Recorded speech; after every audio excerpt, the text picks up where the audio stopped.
Okay, inshallah we'll go ahead and start. أعوذ بالله من الشيطان الرجيم بسم الله الرحمن الرحيم الحمد لله رب العالمين والصلاة والسلام على سيدنا ونبينا أبي القاسم المصطفى محمد وعلى آله الطيبين الطاهرين واللعنة الدائمة على أعدائهم أجمعين من الآن إلى قيام يوم الدين. For the love of our beloved Prophet and his beloved progeny, please recite a loud salawat. Allahumma salli ala Muhammadin wa ala Muhammad. For the hastening and the return of our beloved 12th Imam, another loud salawat.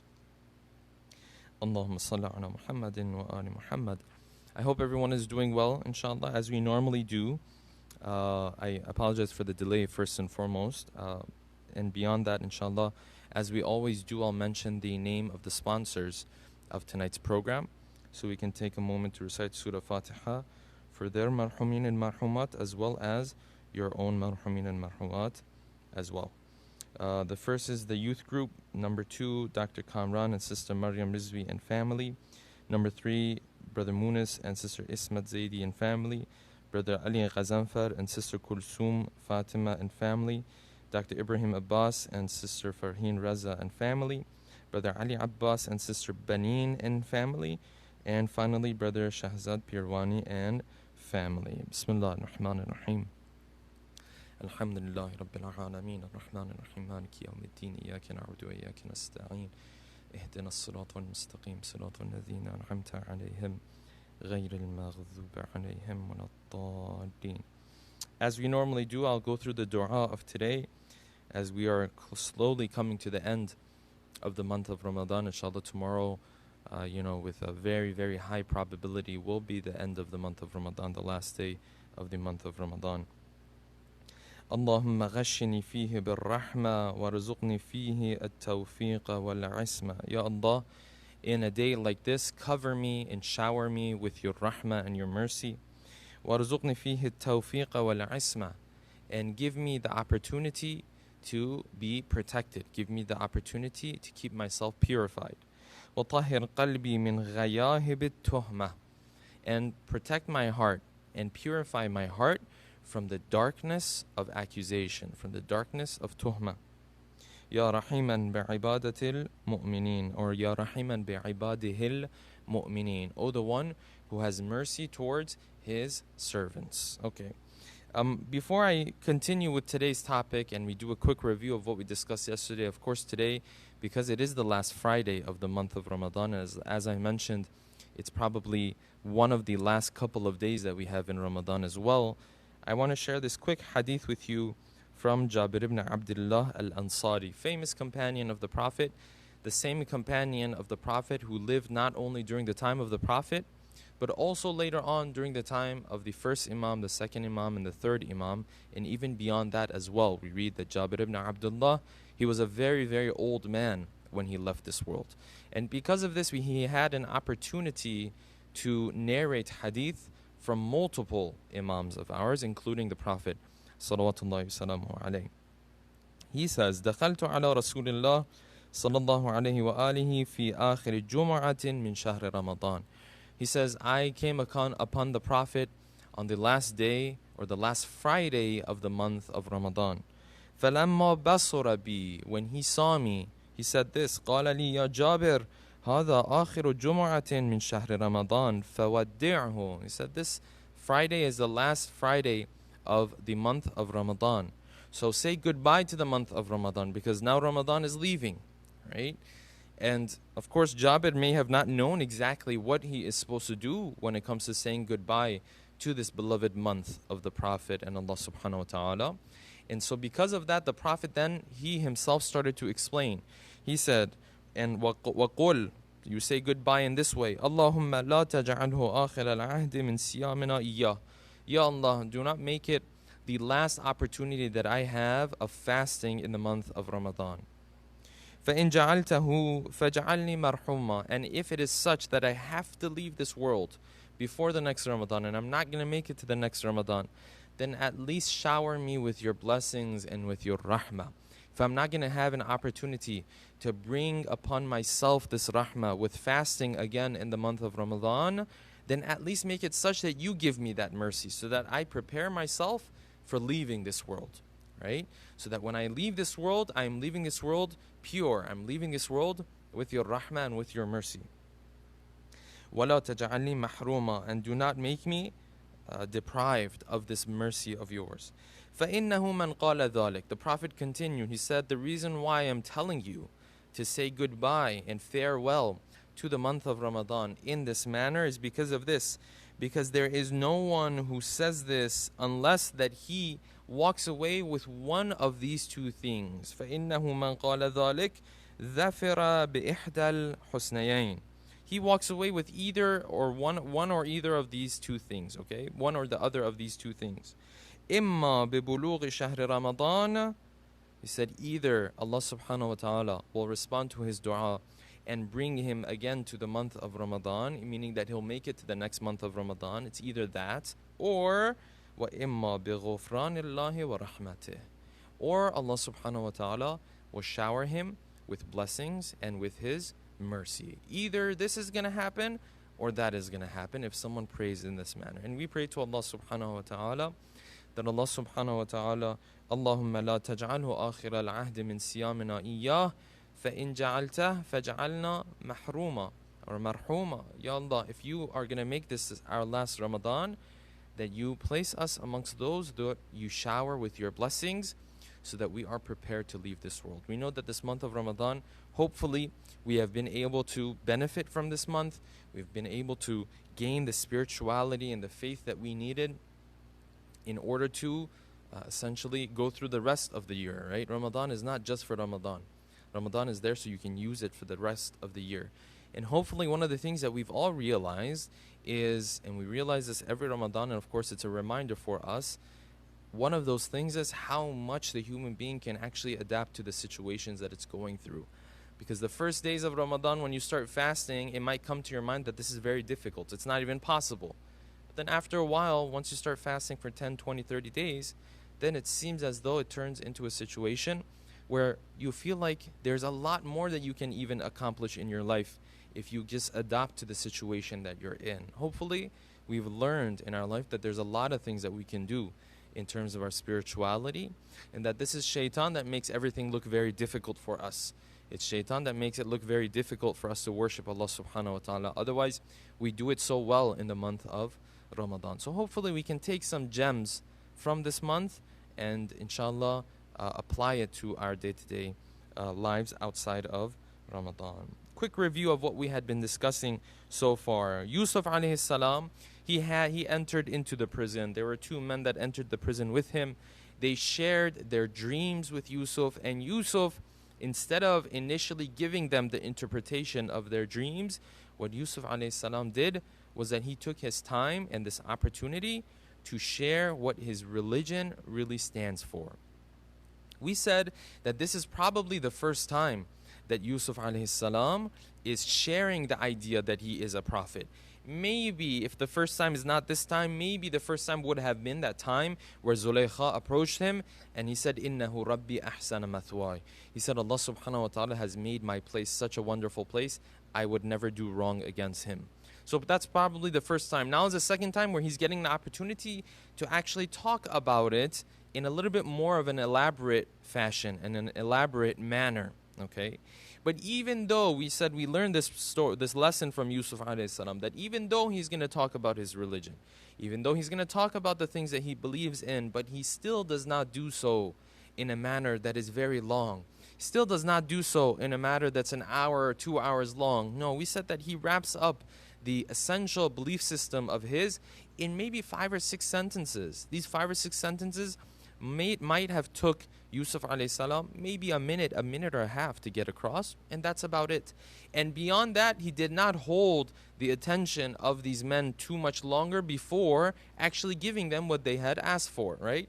And it's part of manners that you would give somebody what they have asked for quickly. And you don't keep holding them up. When someone comes to you and asks you for something, you don't hold them for half an hour before you give it to them. No, you try to give it to them quickly. And that's what Yusuf alayhi salam did. When he did this, he gave the interpretation of the man who saw himself in his dream squeezing these grapes and making wine out of it. He said the interpretation of that dream is that this person would go back to working for the king. He would go back to being part of this kingdom and this palace, and that this accusation that they had made against him, that he was there to poison the king, that this would be removed from him. And for the other one, he mentioned that the interpretation of his dream was that essentially this person would not make it alive outside of prison, right? That he would be hung and that the birds would eat from his head directly. Whereas his dream was that he had essentially bread on his head and the birds were eating from that bread. That's a dream he had, and this was the interpretation. When this interpretation was given to him, one of them essentially tried to change things. He said, no, I made a mistake. You know what? I was just joking when I said I had this dream. To which, based on hadith, of course, Yusuf alayhi salam responded. He said, قُضِيَ الْأَمْرُ الَّذِي فِيهِ تَسْتَفْتِيَانَ. What I told you is a done deal. Now you taking back your dream now doesn't matter. It's not going to change anything in the reality of things. Okay. Having said this, yesterday we delved into the different types of dreams that we have.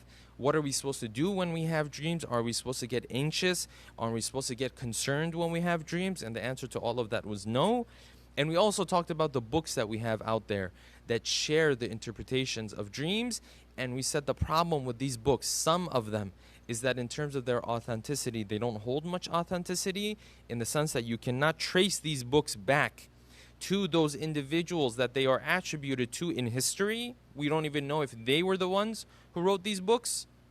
And then when it came to other books of this nature, we said the problem is that even if you have someone interpreting some dreams and there are similar elements between that dream and your dream, you cannot take that to understand your dream in the same manner. Because just because the same elements or characters or figures show up in both dreams doesn't mean it's the same dream. Sometimes a very small detail in a dream will change the meaning of the whole dream.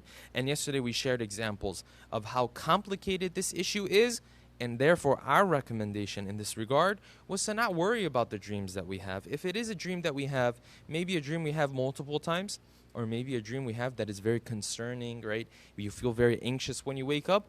The best thing to do is to take refuge in Allah subhanahu wa ta'ala and to give sadaqah. And hopefully, if there's any bala, that it would be removed through doing this act, inshallah. Moving on from this, now Yusuf alayhi salam, he then turned to one of these people that he knew was going to make it out of this prison. The Quran says, وَقَالَ لِلَّذِي ظَنَّ أَنَّهُ نَاجٍ مِّنْهُمَا اُذْكُرْنِي عِنْدَ رَبِّكَ. He turned to that one, that servant, or that essentially that worker or employee of the king who he knew was going to make it out of the prison. And he said, listen, when you make it out of prison and you go back to making wine for the king, do me a favor, that you would remember and remind the king of me, that you would tell the king that there was a person who was able to correctly interpret this dream that I had. Then the verses of the Quran continue and tell us this, فَأَنْسَاهُ الشَّيْطَانِ. And shaitan made him forget. And because he forgot, فَلَبِثَ فِي السِّجْنِ بِضْعَ سِنِينَ. Because of that, Yusuf alayhi salam, he ended up staying in prison for years and years. Now, bid'a, this word of bid'a, we said that it refers to something between the years of 3 and 10. Somewhere in that range is what the word bid'a is used for. Yusuf alayhi salam remained in prison for that long simply because this person that he had asked him to remind the king of the fact that he can interpret these dreams forgot about him. And in this, there is a lesson, brothers and sisters, because a lot of times we also have the same tendency. This person, when he was in prison, when he needed the help of Yusuf alayhi salam, he brought and shared his closest secrets with Yusuf. He said, this is the type of dream I'm having. نَبِّئْنَا بِتَأْوِيلِهِ. Why don't you tell us the interpretation of this dream? إِنَّا نَرَاكَ مِنَ الْمُحْسِنِينَ. We see you as amongst those who are very, the good doing, those who are very good. If you can please help us out. And what did Yusuf alayhi salam do? Yusuf alayhi salam not only gave them the interpretation of the dream, he even introduced his religion to him. But at the same time, what you find is that the moment he left the presence of Yusuf, the moment he got out of prison, the moment he left the difficult situation that he was in, what happened? فَأَنْسَاهُ الشَّيْطَانِ. He forgot. And not only did he forget in the sense that he forgot a couple days or a couple months, he might have forgotten for 5, 6, 7, 8, 9 years. He forgot. And this is exactly what we do ourselves in our lives, brothers and sisters. There are those, all of us, when we're going through a rough time, a hard time, and we need people to help us and we need people to be around us. In those situations, we will go to people, we will ask help of people, and some will be kind enough to help us in those situations. But then once we're done, and once we don't have anything to take care of anymore, then life becomes a little bit more convenient and a little bit easier. Then what do? فَأَنْسَاهُ الشَّيْطَانِ. Then shaitan makes us forget. And sometimes we forget about the hard work of these individuals that they did for us when we were in need for not only days or not only months, for years. Sometimes we forget about this. Prime example of this is the hard work that parents put in for us. The work that our parents put in for us, brothers and sisters, it's very easy for us to easily forget it. When you're growing up and you need their help and you need their support and you need them to pay the bills and everything else of that nature, you will always remember them and you will be talking to them and you will be conversing with them. But then when life becomes more convenient, maybe you move into your own place, maybe you're married now, maybe you have your own career, then what happens? Naturally, shaitan makes you forget about those difficult times. Naturally, shaitan makes you forget about all of those times where you really needed their help and they were there for you. This is what shaitan does. And even beyond that, you have this with other people as well. Sometimes you will see this with husbands and wives. With husbands and wives, sometimes you will see this, and I'll particularly give this example when it comes to forgetting the hard work of wives. When a young wife comes into the life of a man, right? And she starts to work inside of the house and help out and take care of the children, right? And obviously this takes a toll on her physically, it takes a toll on her emotionally, but because it's something that is there because of the household, because of the family, she's willing to do all of this. But then over the years, sometimes what happens is that this man, as he moves on from these years, and now they reach a point where, alhamdulillah, their life is a little bit more convenient and he's in a better place, then sometimes you will see this man, he will forget all of the hard work of this young woman. He will forget all of the hard work of this young lady who came into her life, into his life, who at that time, she could have done whatever she wanted to do. She could have had her own career, for example. She could have had her own life. She could have just carried on with her own education, for example, right? But because of that, she sacrificed some parts of that, of those things that she wanted, or maybe sometimes a lot of those things that she wanted, right? Because of the household, because of the family, because of the children. And then you see that when things settle down and these children are older, then all of a sudden you will see this man will start to forget all the hard work that his wife put into this family becoming what it has become. And this is a serious problem that we have. I don't have time and I don't want to go into details as to how this happens at times, but it is something that happens, unfortunately, and it breaks the heart really to see that a wife who had to sacrifice certain aspects of her life for the betterment of their household, for the betterment of the family, but then later on you will find that this man, for example, will later on forget about this, and you will see this in the way he does things and the way he speaks to her. It's a painful thing to see, and this is something that we have to remember, that those who work hard for us, that we don't forget the hard work that they have put into our lives, just because now we don't need them anymore. And beyond anybody else, the person or the being that we do this to the most is Allah subhanahu wa ta'ala. Beyond any person or any other individual, when it comes to Allah subhanahu wa ta'ala, we are the ones who forget about all of the blessings that He gave to us when we were in difficult situations and in difficult times when things become easy and convenient. The best example of this, the best manifestation of this, of course, is the people of Bani Israel. People of Bani Israel were known for this, and they are known for this in the verses of the Quran, that every single time something went wrong, they would come to Allah subhanahu wa ta'ala. Ya Musa, ud'u lana rabbak. Why don't you pray to Allah subhanahu wa ta'ala for us? Then the moment things would go back to being easy and convenient, فَلَمَّا كَشَفْنَا عَنْهُمُ الرِّجْسِ, then all of a sudden they would also go back to forgetting about Allah subhanahu wa ta'ala. The verses of the Quran describe the human being in this manner, in fact. That the human being does this so often that verses 12 and 13 of Surah Yunus talk about this. It's very beautiful. The Quran puts it very beautifully. He says this, أعوذ بالله من الشيطان الرجيم وإذا مس الإنسان الضر دعانا لجنبه أو قاعدا أو قائما. When something bad happens to this human being, then all of a sudden he is praying to us day and night. دعانا لجنبه أو قاعدا أو قائما. It doesn't matter. He could be lying down, he's praying to us. Or he could be sitting down, he's praying to us. Or he might be standing up and going about his affairs, still he is praying to us. That's how much he is in need. That's how essentially his need is urgent. Okay. Because of that, he's praying every second. Then what do we do? فَلَمَّا كَشَفْنَا عَنْهُ ضُرَّهُ. But the moment that comes that we remove his difficulty from him, take a look at this wording of the verse of the Quran. It is very beautiful. It's one of my favorite verses of the Quran. مَرَّ كَأَن لَمْ يَدْعُنَا إِلَى ضُرٍّ مَسَّهُ. He comes and walks by as if he had never even asked us for a favor. This is painful. The Quran is saying, don't be that type of person that asks people for help, and then when they help you, later on when you're done with your issue and you have nothing else to worry about, then you act as if you do not even know them. Right? Like, you know people sometimes in your life as well who might ask you for help, and then you work hard to help them out. And then when they are helped out and their need is taken care of, then what do? Then they come, they see you, they act as if you don't even know them and they don't even know you. This is what the Quran is saying. As if there was no time where this person in the month of Ramadan was begging us with tears in his eyes to solve this situation. Now we've solved this situation for him. Now all of a sudden you look at him, he acts like he doesn't even know who Allah subhanahu wa ta'ala is. This is a problem that we have.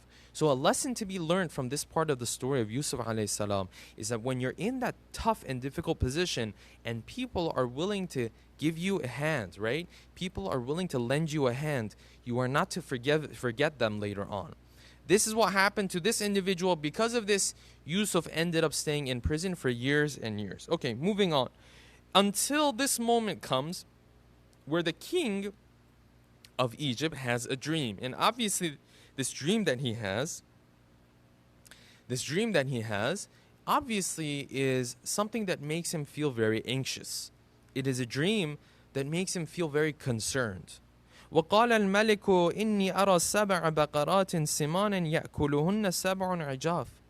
He said, I have had a dream. And of course, he was speaking to this group of people that he had around him that would essentially take care of his affairs. And one of his affairs was essentially having his dreams interpreted for him.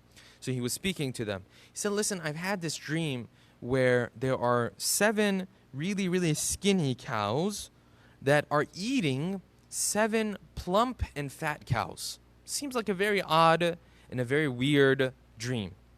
وَسَبْعَ سُنْبُلَاتٍ خُضْرٍ وَأُخَرَ يَابِسَاتٍ. And I can also see 7 pieces of wheat, the ones that are green eating, or forgive me, the ones that are yellow eating those that are green.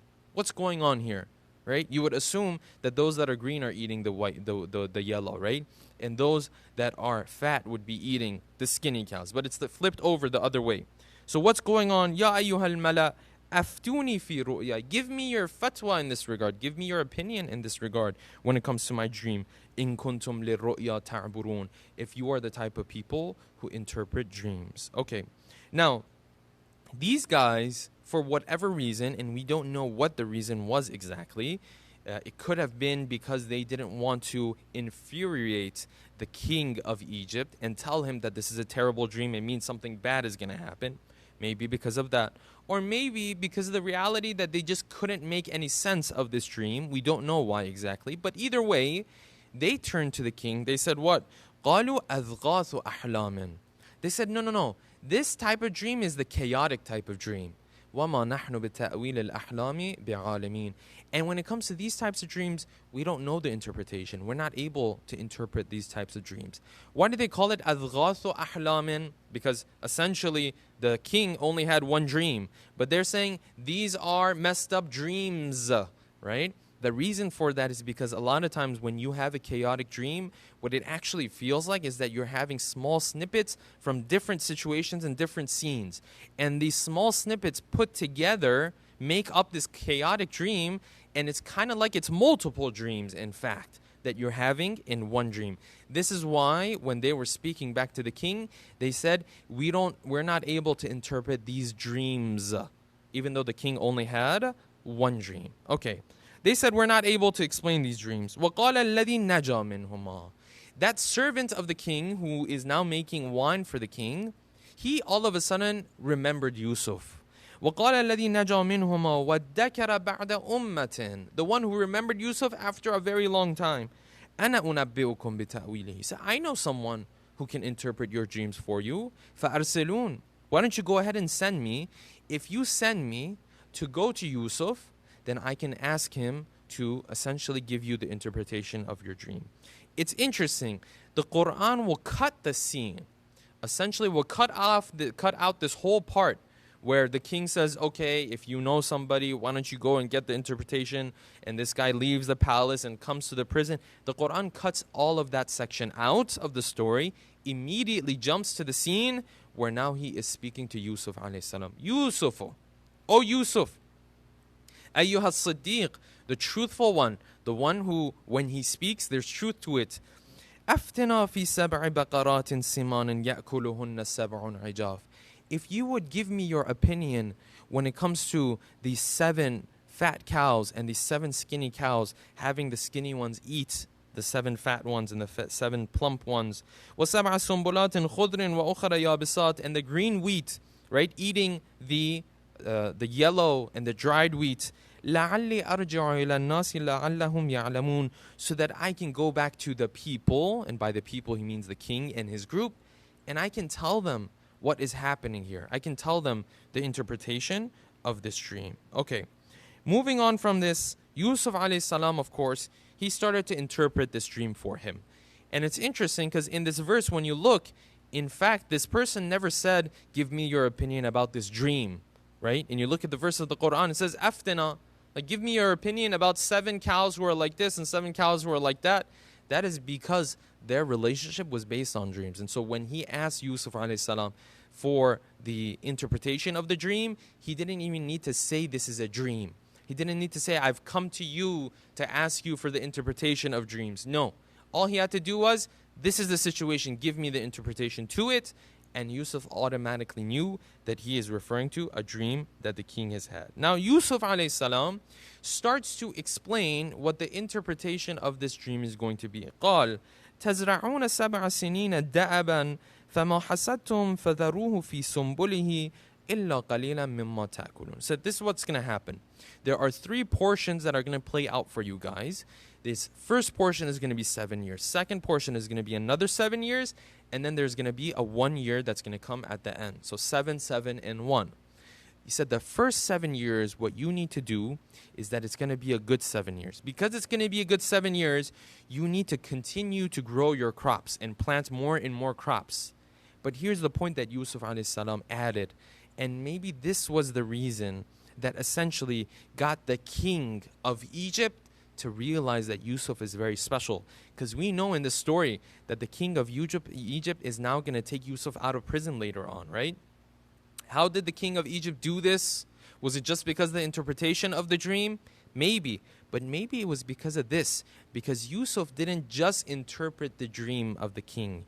He also gave him a solution to the problem that the dream was posing, right? The dream was posing a problem that there was going to be this drought that was going to come in the second portion of the 7 years. Well, what are you going to do about that? Of course, you're going to stack up on the wheat. But the problem that they had was that this wheat, if you stack it up for 7 years, well, it's going to go bad. It's going to get ruined in 7 years. But Yusuf alayhi salam, he provided them with a solution along with the problem that they were dealing with. He said, تَزْرَعُونَ 7 سِنِينَ دَأَبًا. you will plant your crops and grow your crops as much as you can, سبع سنين, for 7 years. فَمَا حَسَدْتُمْ, and whatever you are able to take from your crops, فَذَرُوهُ فِي سُنبُلِهِ, do not take them and grind them and make flour out of them. Don't do that. When you take this wheat and you cut this wheat that is now essentially ready to go from the lands, you will let the wheat remain in the ear of this wheat. What is the ear of the wheat? The ear of the wheat is essentially that top part that is part of the plants, right? He said you would keep it in the ear of the wheat. You will not take it off. Why? Because when you take it off and you grind it, then the wheat is much more vulnerable to going bad. It is much more vulnerable to being corrupt after a while. So he said you would keep it in the ear of this wheat. فَذَرُوهُ فِي سُنبُلِهِ إِلَّا قَلِيلًا مِمَّا تَأْكُلُونَ, except for that small amount that you need to eat. That small amount, you would take it out of the ear and you would grind it and you would turn it into flour and you would have it. But outside of that, the rest of the wheat needs to stay in the ear of this wheat. Okay, so he gave them a solution as to how they were going to prepare for the second 7 years. And this is very key. Otherwise, if you just know a drought is coming and you have no way of keeping wheat ready until that time, then that's not going to help at all. So that's the first thing he said. Then he moved on. ثُمَّ يَأْتِي مِن بَعْدِ ذَلِكَ سَبْعٌ شِدَادٌ يَأْكُلْنَ مَا قَدَّمْتُمْ لَهُنَّ. Then there is going to come these next 7 years, that it's going to eat up everything that you have prepared for these 7 years. يَأْكُلْنَ, if you pay attention, the Quran is referring to these years, of course narrating what Yusuf is saying. It is referring to these 7 years as if these 7 years are animals that will eat up things. It says, يَأْكُلْنَ مَا قَدَّمْتُمْ لَهُنَّ. These years will eat up everything that you have prepared. You would have assumed that the Quran would have said, narrating Yusuf, that Yusuf would have said, you guys will eat up everything that you've prepared for these 7 years. But he's trying to explain how severe this drought is. So when he's explaining this, instead of saying you guys are going to eat up everything that you prepared for these 7 years, he says what? He says these 7 years will eat up everything that you have prepared for those 7 years. إِلَّا قَلِيلًا مِمَّا تُحْسِنُونَ, except for a little bit that then you would use again to grow more plants and grow more crops. ثُمَّ يَأْتِي مِن بَعْدِ ذَلِكَ عَامٌ فِيهِ يُغَاثُ النَّاسُ وَفِيهِ يَعْصِرُونَ. Then a final year will come. In this year, people will be saved. People's call for help will be responded to. وَفِيهِ يَعْصِرُونَ, and there will be a lot of rain that will pour upon you. So 7 years of a lot of rain, 7 years of a drought, and then the last year, there will be a lot of rain again, and things will go back to normal. وَقَالَ الْمَلِكُ أُؤْتُونِي بِهِ. The moment the king heard the interpretation of his dream, not just because, first of all, it made a lot of sense what he was saying, what Yusuf was saying, but beyond that, because the interpretation of the dream came with a solution that Yusuf was also proposing, everything went hand in hand. It was so intertwined and so beautiful. What did the Malik do at this point? The king do at this point? The king said, "Utuni bihi." This guy is special. If he can speak of dreams in this manner, and he can not only tell me what's going to happen, but also give me a solution as to how I'm going to go about things, I need to meet him. I need to have him around me. Utuni bihi. Go and bring him to me. And then take a look at what the Quran says. When this person came back, when the messenger of the king came, and this messenger could have been different from that first servant who was asking for the interpretation of the dream. When the messenger came back, what did Yusuf alayhi salam do? He wanted to leave prison, but he wanted to make sure he leaves prison without any accusations. He wanted to leave prison knowing that everyone understands that he was never at fault when it came to the issue with Zulaykha. So what did he do? فَلَمَّا جَاءَهُ الرَّسُولُ, when the messenger came to him, قَالَ ارْجِعْ إِلَىٰ رَبِّكَ. He said, no, go back to your Lord and your king. Right? It's interesting. In the verses of the Quran, when Yusuf says Rabbi, he's referring to Allah subhanahu wa ta'ala. When he says Rabbik, he's referring to who? The king of yours. قَالَ ارْجِعْ إِلَىٰ رَبِّكَ. He didn't say, go and return to my Rabb, because he doesn't consider the king to be his Rabb. He said, قَالَ ارْجِعْ إِلَىٰ رَبِّكَ. You go and speak to your Lord. The person who's in charge of you, your boss. فَاسْأَلْهُمْ مَا بَالُ النِّسْوَةِ اللَّاتِي قَدْ تَعْنَ أَيْدِيَهُنَّ. Just go and tell him, what was the issue that these women came and cut their hands? It's very beautiful what Yusuf alayhi salam is doing here. Because on one hand, he wants to show that this accusation that was made against him, there's no truth to it. On the other hand, he doesn't want to spill all the beans. He doesn't want to just share all of the details. He doesn't want to just go out there and say, Zulaykha did this against me. Zulaykha was approaching me. Zulaykha was making these suggestions against me. And maybe, just maybe, part of the reason why he did this is because the high-ranking official of the king, right, Potiphar, who was the husband of Zulaykha, when this whole issue with Zulaykha went down, what did Potiphar ask of Yusuf? He said, Yusufu, a'rid an hada. Don't tell anybody about this. Don't speak of this to anybody. So here you find when Yusuf brings up this idea, he's bringing it up just so that he can have his own situation cleared up. But he doesn't go out and say, listen, what happened was this and what was that. No, out of his respect for Potiphar, he's not going to go into those details. He just wants to make sure that people understand, including the king, that he was not at fault in that situation.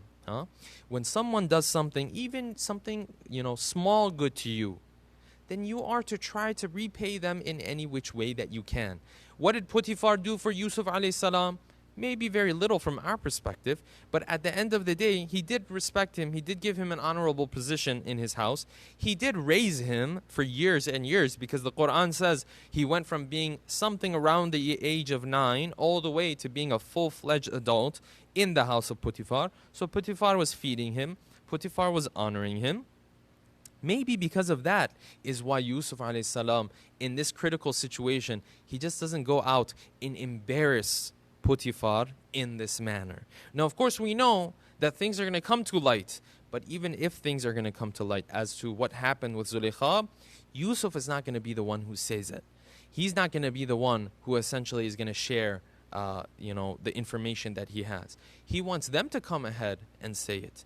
And this might be out of the manners that he has and out of the respect that he has for someone like Potiphar.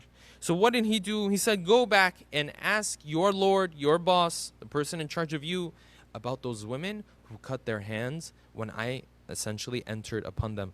Inna Rabbi bikaydihinna alim. Very beautiful. You see, a couple words before, he said, Rabbika, your Lord. He's talking about who? He's talking about the king. But then when he talks about his, Allah subhanahu wa ta'ala, he says, Rabbi. Anytime he says, my Lord, he's talking about Allah subhanahu wa ta'ala. Anytime he wants to refer to the king, he must say, Rabbika or Rabbikum, your Lord, or your, essentially not your Lord, but your boss, the person who's in charge of you, the person who nurtures you. Now, it's interesting because, again, when Yusuf says Rabbi, he is speaking of his prophethood. And this is the third time in the story of Yusuf where he's sharing this idea that, listen, there is also this God that I have that knows about the plotting of these women. And it's going to be very clear to the king, and I'll wrap up with this point. It's going to be very clear to the king that he has some sort of other God that he's talking about other than this king. Why? Because in this verse he is saying, my Lord knows about the plotting of the women. What does that mean? That means, Mr. King, if you do not know about the plotting of the women, you are not my Lord. See, Yusuf, he is propagating his prophethood at this point. He brought up the idea of his Rabb with Zulaykha, innahu Rabbi ahsana mathwai. He brought up the idea of Rabb when the women came to him and made those suggestions. In the prison, he also brought it up. Here he is bringing it up again. Inna Rabbi bikaydihinna alim. My Lord knows the type of plotting that they did against me. So if you do not know, what does that mean automatically? You are not my Lord. Essentially, Yusuf is taking this situation again. He's making it a teaching moment for the king. That, oh king, if you saw me interpret these dreams, know that there's this other God that I believe in. Inna Rabbi bikaydihinna alim. That God of mine, he knows exactly the plotting of these women. If you don't know it, then that means you're not my Lord. So Yusuf alayhi salam, he's throwing hints and clues left and right as to the fact that he does not believe in the king as his Lord. He believes in Allah subhanahu wa ta'ala as his his Lord. Okay, what happened after that? Of course, we know that then these women came and started to speak on their own about what happened to Yusuf alayhi salam and how Yusuf alayhi salam was not at fault. In this, there's a big lesson. Inshallah, we'll discuss that tomorrow night as the last night of the discussion that we have during the month of Ramadan. We'll discuss that tomorrow night as what type of a lesson we can learn from the life of Yusuf alayhi salam when it comes to these women coming and admitting and confessing to their sins on their own.